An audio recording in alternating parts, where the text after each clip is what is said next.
Good morning, it's Karen at Simply Living for Him. I'm here to do my daily encouragement video from God's Word. I hope you find these videos a blessing in some way.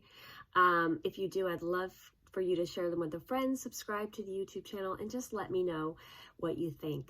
So today I wanted to read one of my very favorite and most powerful passages to you from the Bible. We're going to look in Exodus at the parting of the sea. And this has always been a very special passage to me. And I think many of us can relate to being in a situation where sometimes you feel like there's really no way out, or you feel like, you have two choices that you are faced with, and neither one of them seems like the right choice. And you just feel like, you're in that between a rock and a hard place kind of situation. And we see here that the Israelites certainly felt that way. Many, many years ago, our family was faced with a decision, and neither choice seemed optimal at the time. And I remember feeling so despondent and just crying out to the Lord and being like, I don't know what to do. Like, neither one of these things seems right. And it's amazing because we studied this passage right at that time, completely coincidental, which we know there's no coincidences, but at that time. And it was like the Lord was just showing me exactly what I needed to do. And so I wanted to read to you from Exodus. I'd encourage you, read this whole story. I'd encourage you to read all of chapter 14, but since for sake of time, I'm just going to start here in verse 10. So we have the Israelites escaping now from the Egyptians, and Pharaoh has, sent his men in pursuit of the Egyptians. And so they're being chased and they're being sought after, and they get, to the Red Sea. And can you imagine, talk about being in a rock and a hard place. You are escaping, you're being pursued by this army of men on chariots. And you get to this place of the Red Sea. And really feeling like there is no way out. You can't go forward, but you can't go back. And so let's look at what it says starting in Exodus 14, verse 10. As Pharaoh approached, the people of Israel looked up and panicked when they saw the Egyptians overtaking them. Can you imagine? Here they think they're escaping, and now they realize they're in big trouble. They cried out to the Lord, and they said to Moses, "Why did you bring us here to die in the wilderness? Weren't there enough graves for us in Egypt? What have you done to us? Why did you make us leave Egypt?" Now, this is funny because it's like all of a sudden they're blaming Moses. Like, why did you have us leave? Believe me, they wanted to leave. And then it says, what have you done to us? Didn't we tell you this would happen while we were still in Egypt? We said, leave us alone. Let us be slaves to the Egyptians. It's better to be a slave in Egypt than a corpse in the wilderness. So right now they're feeling so defeated that they're saying it would have been better if we had, been slaves than for us to die here this way. But Moses said to the people, "Don't be afraid. Just stand still and watch the Lord rescue you today. The Egyptians you see today will never be seen again. The Lord himself will fight for you. Just stay calm." Now, this is the New Living Translation, which I use often in these videos, but there's a lot of other translations which also say it differently. Will say the Lord will fight for you. You only need to be still.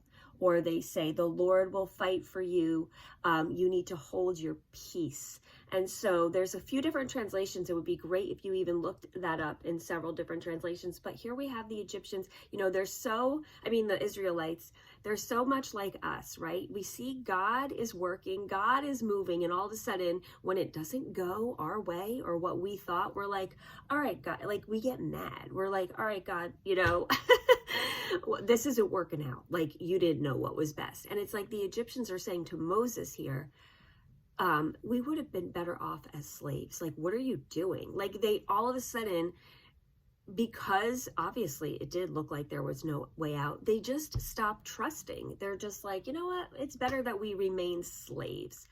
And Moses says something so important here. He says, the Lord will fight for you. You only need to stay calm, or like I said, hold your peace, or to be still. So in that moment, and when we're faced with a moment when we're like, we don't know, we have to remember, first of all, God can do anything, right? We will see that he can do anything in just a minute.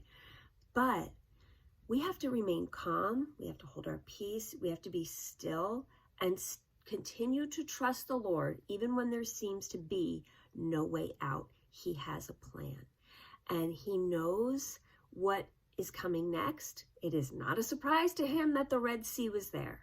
And so what we need to do is to not throw up our hands in despair, but when we are faced with that moment where there seems to be no way out, that is where we have to trust like never before. That is where we have to stand still and say, God's got this. God's got this. I know he has. But then what comes next is even more important. So a lot of us know this verse and think of it as like, we don't have to do anything. We just trust God and everything will be fine, which is partially true, right? We do the very first thing we have to do in any situation is to trust God, that he is the one that has power, that the results are always in his hands, and that we have to, hold our peace, stay still, remain calm. But then the Lord does want some action from us. So he doesn't want us to have the action without first holding our peace, if that makes sense. He wants us to surrender, submit, and know that he is in control. But then he wants us to act when he tells us to act. So see, there's those two very important steps there. It's not that we just remain still and do nothing, because I think I thought that's what that verse meant for a long time. It was like, okay, you just have to do nothing, Karen, which in the end, God, it's true that nothing we do on our own can get results. It's always God's control and God's power. So, but there's two steps here. It's first recognizing that God is in control. I can remain calm in this situation. I can remain steady, and I can have peace and be still, knowing that God is going to show me how to act in the next step. So our first step is to remain calm. And then it says in following verse 15, then the Lord said to Moses, why are you crying out to me? Tell the people to get moving. So there's this 2 points here. It is to be still and to know that God is in control. But then when it's time to act, you do so in accordance to what God tells you to do. And so he says, why are you crying out to me? Tell the people to get moving, pick up your staff and raise your hand over the sea, divide the water so the Israelites can walk through the middle of the sea on dry ground. This was supernatural, something that is a miracle, something that was unheard of, something they would never have thought of. Do you think any of the Israelites stood there and thought, well, God's going to part this sea so we can walk right through it? No. God is always, always in control, and he's going to show us his power through situations that seem like there's no hope, right? And that's important as well to remember that God is the one that is glorified in this situation. God's power is on complete display so that we can see thousands of years later now even that how powerful he is when we stop and recognize that power and be still and hold our peace because he's in control, but then we act when he tells us to.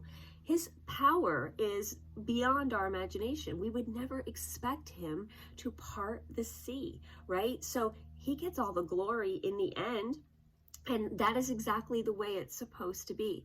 And then there's this beautiful picture here that you can remember. This is a beautiful picture of Jesus and our salvation as well. We are hopeless without him. There is no way out. We are dead in our sin. And God provided a way through Jesus that, again, no one would expect. And it's by nothing we do. We do not earn salvation. We do not earn our way to heaven. We do not earn favor from God. It is just as he says here, be still and know that I am in control and I have a plan and I have provided a way, and that way is Jesus. That parting of the sea and being able to walk through something impossible like that is a picture of what Jesus can do for us. He can part the sea and provide salvation for us. And then that's when we act. we act on that by saying, yes, we believe. Okay, Lord, I want you in my life. I believe in Jesus.